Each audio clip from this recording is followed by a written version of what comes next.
Allah Ta'ala wa nafa'ana bihi wa bi'ulumihi fid dharain amin. Wasani utawi kang nomer loro iku al-qiyamu ngadeg fil fardi ing dalem salat fardu jan ing dalem farduni bocah wa illam tajib senajan ora wajib fihi dalem fardi sobiyin fihi ing dalem fardi sobiyin apa niyatul fardiyati niat fardu oleh ngadeg lil qadiri kaduwe wong kang kuwasa lil qadiri kaduwe wong kang kuwasa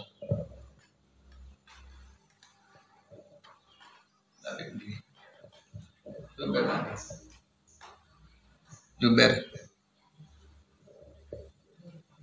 lil qadiri kaduwe wong kang kuwasa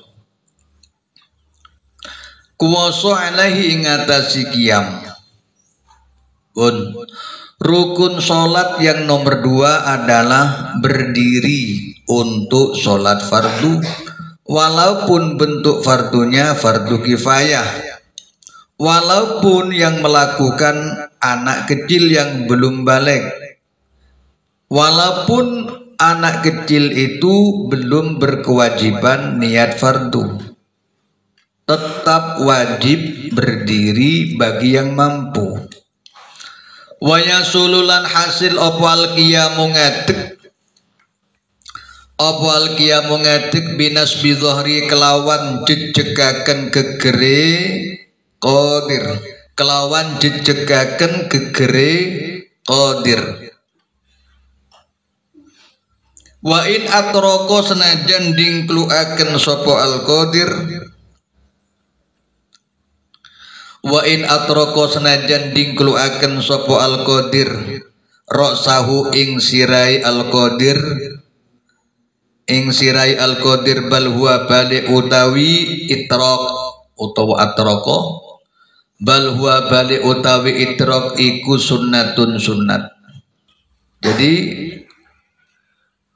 posisi berdiri cukup dengan menegakkan punggungnya, gegere dijejekno, walaupun kepalanya ditundukkan, sirai nunduk, iku cukup di dalam posisi berdiri. Bahkan sholat dalam posisi menunduk melihat tempat sujud hukumnya sunnat. Waman utawi sapane wong iku ajaza apes sapa man anil qiyami saking ngadeg sholla mongko sholato sopoman. Ini biasa masyayikh kalau membaca atau sering jumlah khobariyah tapi maknanya insya. Sholla itu termasuk jumlah kalam khobar, jumlah khobariyah, tapi maknani maknu amar. Itu banyak terjadi. Semacam dalam Al-Quran la yamassuhu illal mutahharun, itu kan kalam khobar, tapi maknanya la yamassuhu ojo muti ing mushaf sopo illal mutahharun, kecuali orang-orang yang suci. Namanya khobariyah lafzon, insya'iyah maknan. Jadi maknane tok sing amar lek lafadznya adalah kalam khobar. Sholat mongko sholato sapa man jalisan hale wong kang lungguh. Kaifa hale kaya apa? Kaifa hale kaya apa sa'a karep sapa man. Sa'a karep sapa man. Dalam lafaz kaifa ada pembahasan. Dalam kitab Hamdun ya, Sarah Alfiyah, ada keterangan kaifa ya. Kalau setelah kaifa itu berupa isim mufrad, maka kaifa dijadikan khobar muqaddam. Kaifa Zaidun semacam itu. Le maknane kaifa iku kaya apa Zaidun utawi Zaid. Jadi kalau setelah kaifa itu ada isim mufrad, maka lafadz kaifa statusnya menjadi khobar muqaddam, khobar yang didahulukan.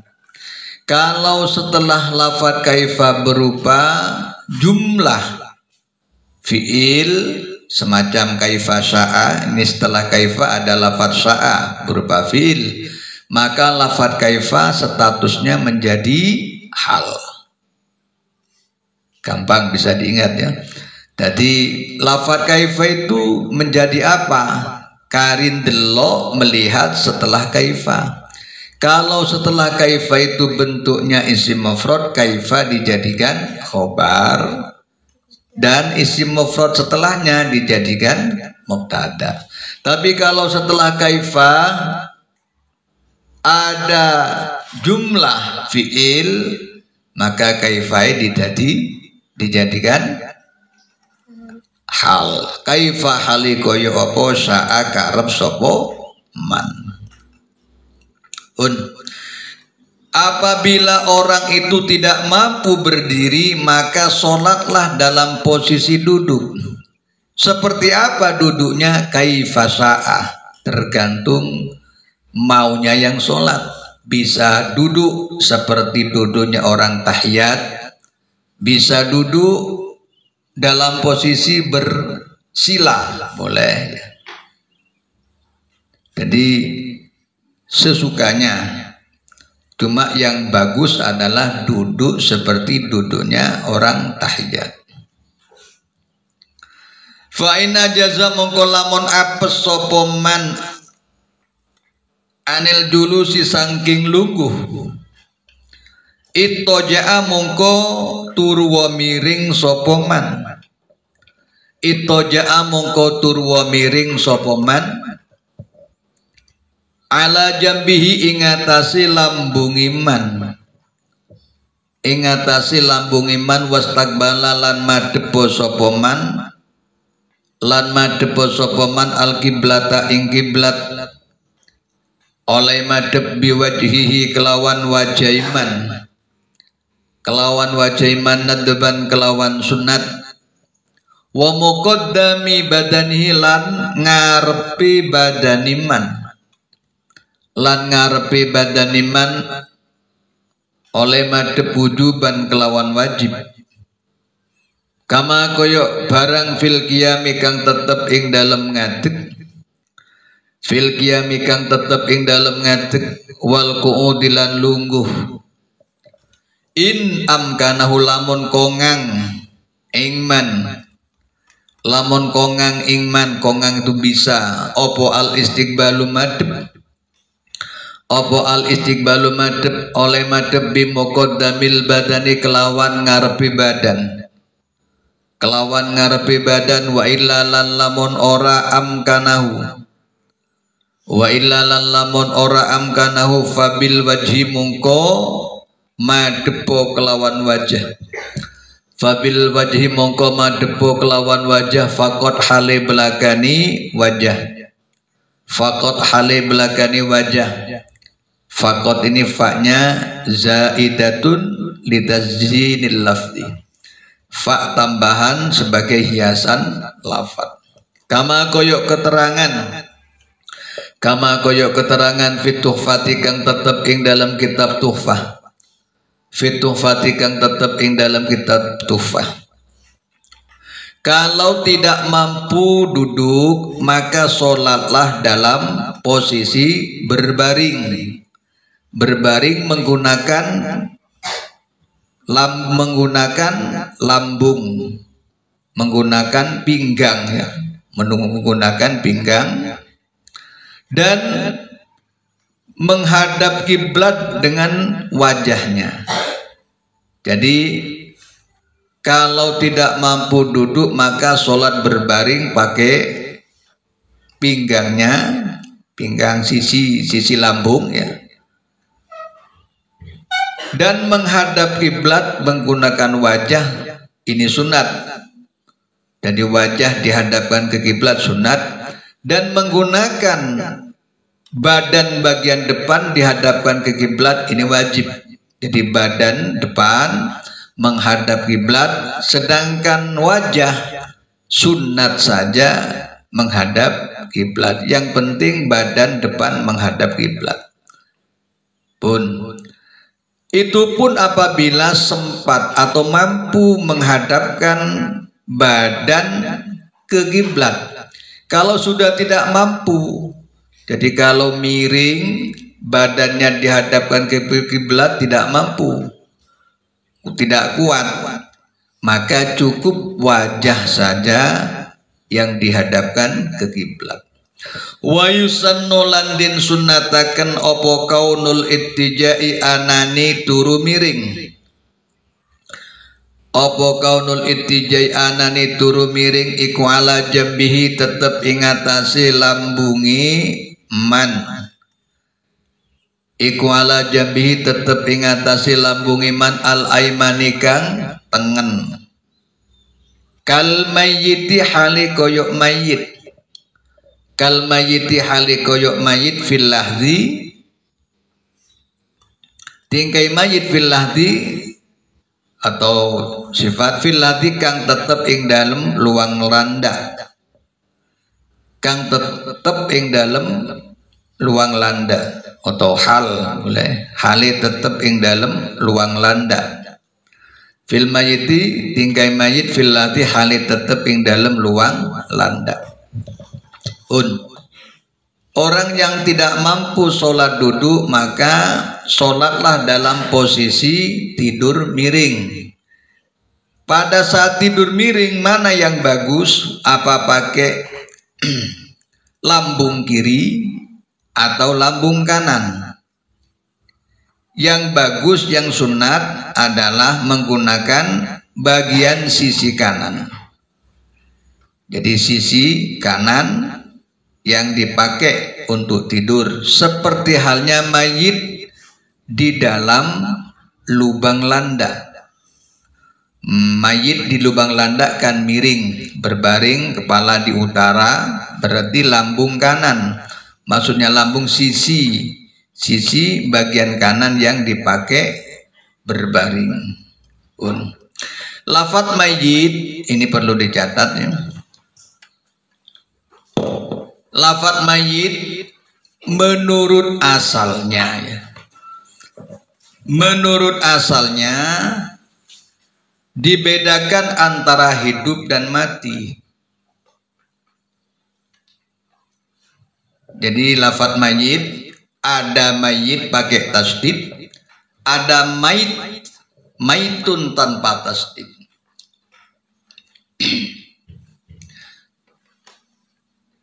Kalau lafadz mayit yang bertasdid itu untuk orang yang masih hidup.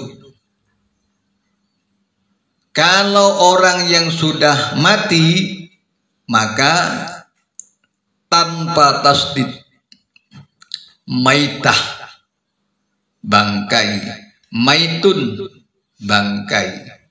Tapi kalau mayit masih hidup.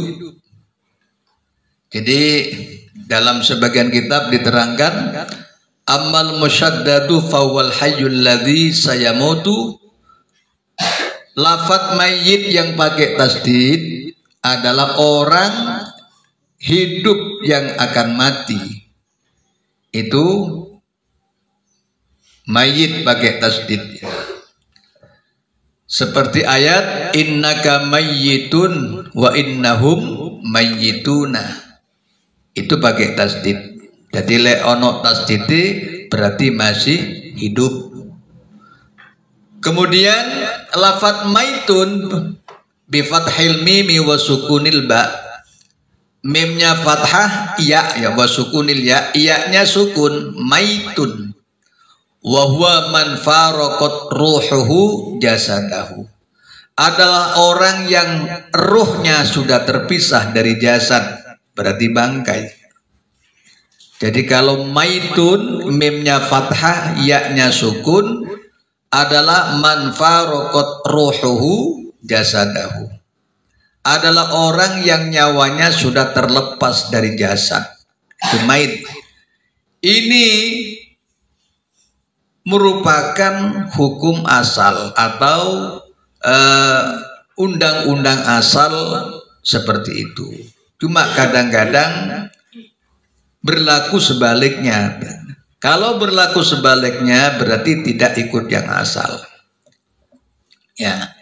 Dalam sebuah syair disebutkan, faman kana dza ruhin fadzalika mayyitun wa mal maitu illa man ilal qabri yuhmadu. Wong sing isik duweni ruh itu namanya mayit. Wa mal maitu illa man ilal qabri yuhmalu. Sedangkan mayit tanpa tasdid adalah orang yang dibawa ke kuburan, berarti sudah hilang nyawanya. Ini menurut asal. Cuma terkadang waqad yata'awadhani, kadang ditukar. Mayit malah maknanya bangkai, mayit maknanya masih hidup tapi sudah nyimpang dari yang asal. Nah, semacam ini sampai catat, sebab gak ada di pelajaran ya, gak ada di Imriti, tidak ada dalam Alfiyah ya. Ini keterangan sifatnya numpang di kitab-kitab lain ya. Jadi harus rajin mencatat. Wa yukrahulan din makruaken opo ayat to di ayen to turu miring sopoman, yen to turu miring sopoman alal jambi ingatasi sisi al aisari kang kiwo. Enaan sisi ay maknane yo. Dari atas itu ala jambihi ingatasi sisi man, ganti sisi aja besok. Sebab kalau lambung nanti takut diartikan perut. Sisi atau sisi. Ala jambihi alal jambi ingatasi sisi. No, jangan dibaca alal junub ya. Jambi ingatasi sisi al aisari kang kiwa. Min ghairi udhrin, saking tanpa udzur, saking tanpa udzur. Makruh orang sholat dalam posisi tidur miring pakai bagian badan yang kiri, berarti kepala di selatan. Kalau dari Indonesia kepala di selatan, kemudian yang dipakai berbaring adalah bagian kiri, hukumnya makruh. Bi'an amkanahu, gambarani tanpa udur. Bi'an amkanahu kelawan yen toko ngang ingman, kelawan yen toko ngang ingman opo al ittija'u turu miring alal aimani ingatasi, alal aimani ingatasi sisi tengen, ingatasi sisi tengen. Fa ina jaza mongko lamun apes sapa man, fa ina jaza mongko lamun apes sapa man anil ittijai saking turu miring, walau bima'rifati nafsi, senajan kelawan pengawruwe awa iman, senajan kelawan pengawruwe iman. Istalqa mongko melumau sapa man, istalqa mongko melumaho sapa man ala dhahrihi ingatasi kegeriman, ingatasi kegeriman. Wajib bulan wajib alaihi ingatasi man apa yarfa yen to ngangkat sapa man, yen to ngangkat apa yarfa yen to ngangkat sapa man ra'sau ing siraiman bisyai'in kelawan suwiji-wiji, kelawan suwiji-wiji ka ayat to'a koyok yen to nyeleh sapa man, koyok yen to nyeleh sapa man tahta ra'si ing dalem ngisore siraiman, ing dalem ngisore siraiman nahwa mikhaddatin ing umpamani bantal mikhaddah. Ini isim alat.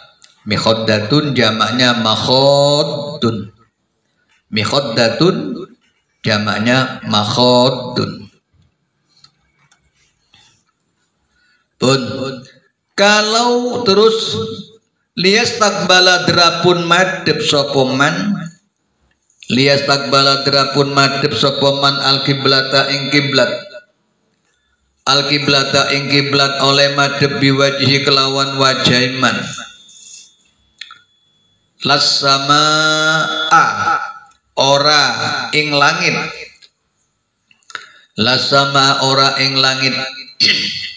kalau tidak mampu berbaring walaupun dengan pengetahuannya sendiri karena dia punya ilmu kedokteran atau punya pemahaman, punya perasaan yang bagus, menurut dirinya sendiri dia sudah sampai pada batas tidak mampu berbaring, maka sholatlah dalam posisi terlentang.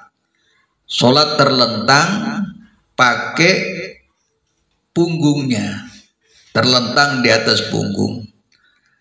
Dan pada saat sholat dalam keadaan terlentang, wajib kepalanya ditinggikan pakai suatu benda. Kepala harus ditinggikan. Jadi kepala dikasih semacam bantal. Jadi lek sampean sholat dalam posisi terlentang, berarti kepala ada di timur. Kepala ada di timur, kemudian dikasih bantal di bawah kepala. Agar apa? Agar kepalanya ini menghadap kiblat dan tidak menghadap langit. Jadi kepala itu sudah sebagai gantinya badan. Sholat itu kan mestinya badan depan menghadap ke kiblat. Tapi kalau sholat tidur bagaimana? Tidur terlentang. Maka sebagai wakilnya adalah wajah dengan dikasih bantal seperti itu. Kemudian bagaimana kalau ruku dan sujud? Kalau masih mampu duduk sujud dengan posisi sempurna harus. Kalau sudah tidak mampu cukup menundukkan kepala. Kalau ruku kepala ditundukkan, kalau sujud kepala ditundukkan. Cuma yang bagus kalau sujud nunduke lebih ke bawah. Tapi tidak syarat ya. Tidak menjadi syarat, yang penting kepalanya ditundukkan. Wal afdalu utawi kang luwih utama iku ayakuna yen to ana apa akhmasahu ledhoke dlamakan lorone man lega sedeng seke pinggir ledhoke dlamakan lorone man kal muhtadhari hale koyok wong kang sekarat pati. Kal muhtadhari koyok wong kang sekarat pati. Lek makna pase muhtadhar iku wong kang ditekani pati. Wong kang ditekani kan isim maf'ul. Kal muhtadhar terus makna singkate wong kang sekarat pati. Pun wala yadurru lan ora bahayani apa ikhrajuhuma ngetoaken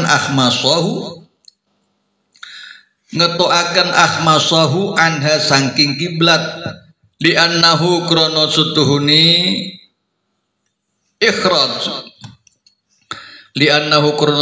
ikhrajahuma iku la yamnau ora nyegah apa ikhraj Ikulah yang nau orang nyegah apa ikhraj ismal istisqai ing aran melumah, ismal istilqai ing aran melumah, wal istiqbal utawi madhep kiblat iku hasilun hasil bil wajhi kelawan wajah. Yang paling bagus kalau sholat dalam keadaan terlentang, terbentang, terlentang,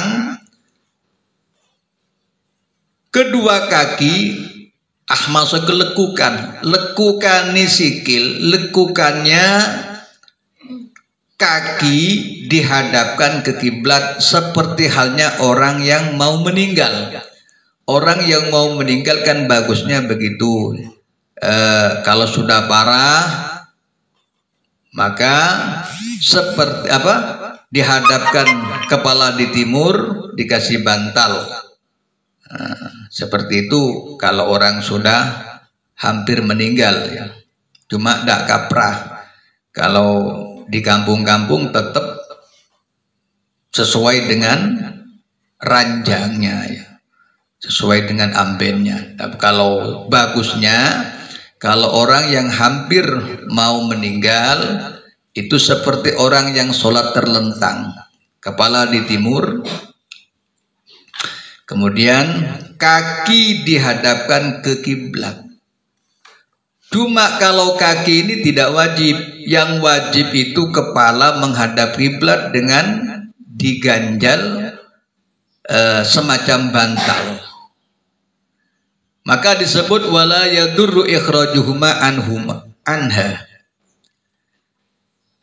li'annahu la yamna'u ismal istisqa. Boleh atau tidak mengapa kedua kakinya keluar dari arah kiblat. Jadi sholatnya tidur terbentang tapi mengkakang, giginya ke arah agak ke utara, yang kiri agak ke selatan. Boleh kalau dalam sholat terbentang, terlentang. Karena kaki yang tidak lurus ke kiblat itu tidak menghalangi sebutan tidur terlentang. Dan untuk menghadap kiblat cukup pakai wajah. Fa illa falam yajib mongko ora wajib opo istiqbal.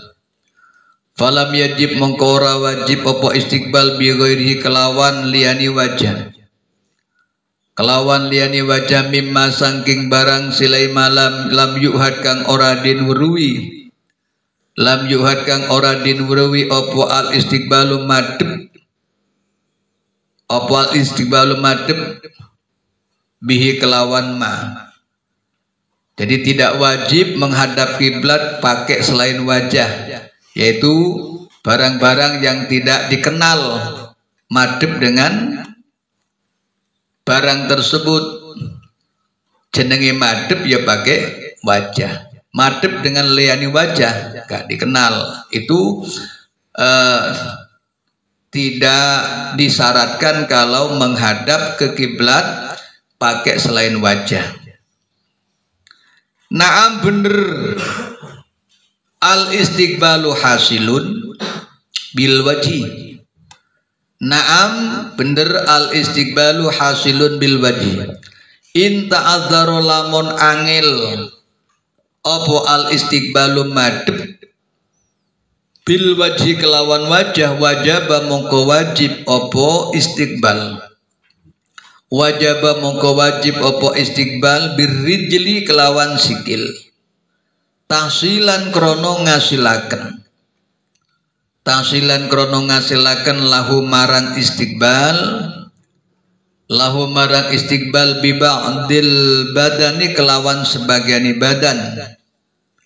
Kelawan sekabani badan ma'am kanahu ing dalam selakini kongang opo istiqbal ingman.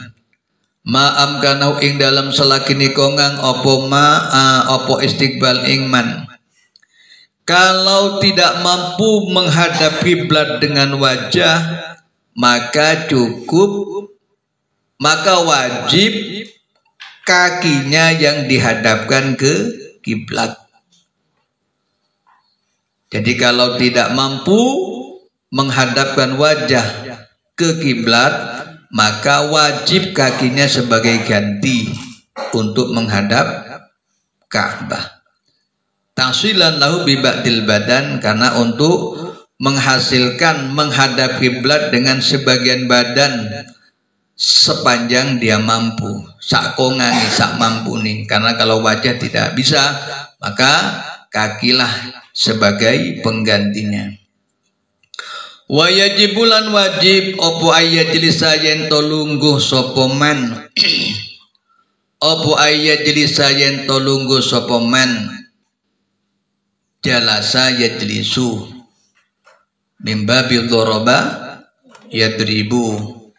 Ini hukumnya lazim. Ya apa tanda-tandane fi'il sulasi lazim iku? Gampang tengerane. Ono dobitnya, ada definisinya. Tanda-tandanya sulasi yang lazim, iling-iling. Itu saya pernah catat di kitab apa itu? Maksud ya, kitab maksud. Tanda-tandanya fi'il sulasi yang lazim adalah kalau dikerjakan dengan seluruh badan, maka hukumnya lazim. Jadi saya ulang, fi'il sulasi yang menunjukkan lazim, tanda-tandanya adalah bila maknanya itu adalah bekerja dengan seluruh badan, maka hukumnya lazim. Semacam koma. Koma maknanya ngadeg. Wong ngadeg kan sekujur badan. Zahaba berangkat. Orang berangkat kan sekujur badan. Maka hukumnya lazim. Zahaba maknani budal. Iki lazim apa mutadi? Delon.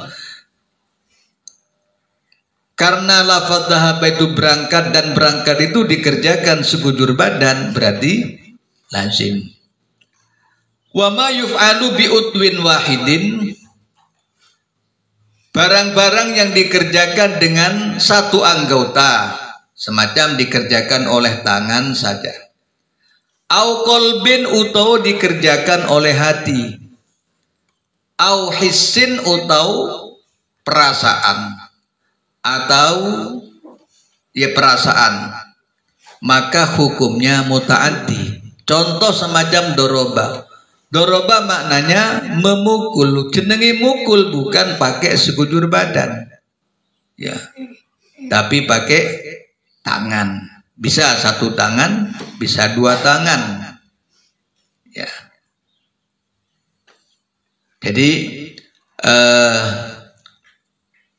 kalau dikerjakan dengan satu anggota, hukumnya apa? Muta'addi.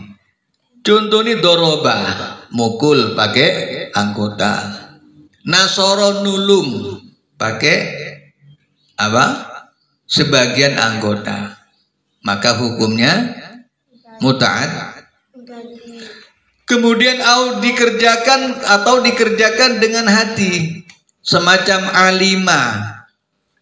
alima weruh, berarti muta'addi. Atau pakai perasaan, zako mengincipi apa nang apa semacam syai'an ing suci-wici, pasti muta'addi. Jadi kesimpulannya, tanda-tandanya fi'il itu lazim atau muta'addi, maka dilihat kalau dikerjakan oleh sekujur badan, maka hukumnya lazim. Kalau dikerjakan oleh sebagian anggota, atau pakai hati, atau pakai perasaan, hukumnya muta'addi. Ya, semacam ini juga perlu dicatat ya. Apa ayajlisa yen to lungguh sapa man liruku krana ruku. Apa ayajlisa yen to lungguh sapa man liruku krana ruku wasujud lan sujud imam kanahu lamun kongang ingman.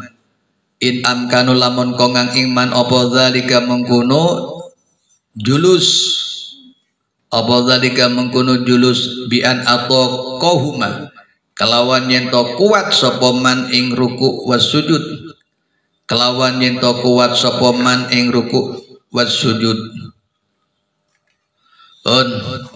Dalam sholat tidur terlentang ini sudah sudah parah ya.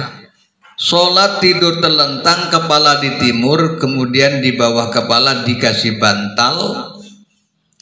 Bagaimana kalau ruku dan sujud? Wajib duduk dulu kemudian ruku dan sujud. Apabila itu mungkin, masih mampu. Tapi kalau tidak mampu, fa'in ajaza moko lamun apes sapa man. Moko lamun apes sapa man anhuma sangking ruku was sujud. Anhuma sangking ruku was sujud bil julusi kelawan lungguh. Asyara mongko isaro sopoman, mongko isaro sopoman ilaihi marang ruku was sujud, ilaihi marang ruku was sujud biroksi kelawan siraiman. Wayukor ribulan nyet lan marek no sopoman, wayukor ribulan marek no sopoman jabahatahu ing badu iman minal ardi marang bumi. Ma'am kanau ing dalam selakini kongang opo takrib ingman dari cukur ribu. Ma'am kanu ing dalam selakini kongang opo takrib ingman. Waya ja'alulan dati akan sopoman. Waya ja'alulan dati akan sopoman as-sujuda ing sujud akhfadho ing luwih rendah. Akhfadho ing luwih rendah. Wayak filan cukup opo adna ziyadatin luwih rendai tambah. Opo adna ziyadatin luwih rendai tambah alal ima ingatasi isyarah birruku kelawan ruku. Wa in qadara senajan kuwasa sapa man ala aktsara ingatasi luwih akeh. Ingatasi luwihake min dzalika katimbang saking mengkuno adna ziyadah. Min dzalika ketimbang saking mengkuno adna ziyadah. Oh tadi saya ada yang gak pas. Jadi kalau sholat terlentang, kalau mampu duduk maka wajib ketika ruku dan sujud harus duduk kemudian ruku dan sujud. Ruku dan sujudnya tidak sama ya.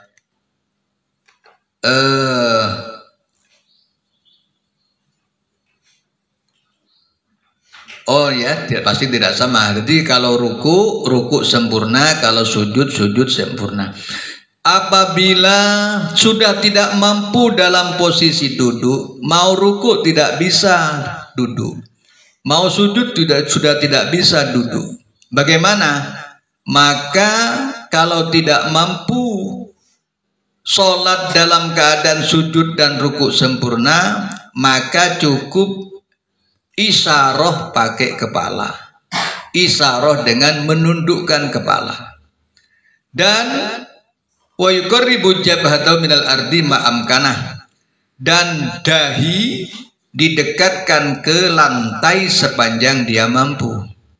Dan sujudnya lebih rendah daripada menunduknya ruku. Nah ini yang beda. Tadi saya mengatakan sama ya. Jadi kalau tak mampu sholat dalam kalau sholat terlentang tidak mampu ruku dan sujud dalam posisi duduk, maka cukup menundukkan kepala. Tadi saya bilang nunduknya kepala sama antara ruku dan sujud. Ternyata beda ya. Jadi kalau ruku kepala dahi itu ditundukkan kemudian ketika sujud sama ditundukkan tapi lebih nunduk lagi, tambahin sedikit. Jadi nunduknya sujud lebih rendah daripada, lebih ke dalam, lebih dekat ke lantai daripada nunduknya ruku. Paham ya? Pokok tambah sedikit ya. Jadi waktu ruku sampean kepalanya tundukkan. Kalau sujud bagaimana? Kalau i'tidal didongakkan kepala yang dongak. Ketika sujud nunduk lagi, tapi nunduknya lebih ke bawah daripada rukuknya. Bisa dipraktikkan ya? Bisa, kan sudah tergambar ya. Jadi kalau sholat terlentang, kepala di timur, di bawah kepala ada bantal, kemudian kaki yang bagus, afdolnya itu dihadapkan ke kiblat. Kalau mampu ruku dan sujud dalam keadaan duduk, maka wajib duduk. Ruku sempurna, sujud sempurna. Tapi kalau sudah tidak mampu, gak mampu duduk, maka waktu ruku dan sujud cukup kepala ditundukkan. Cuma kalau sujud lebih ke bawah. Pun fa'in ajaza wallahu a'lam bishawab.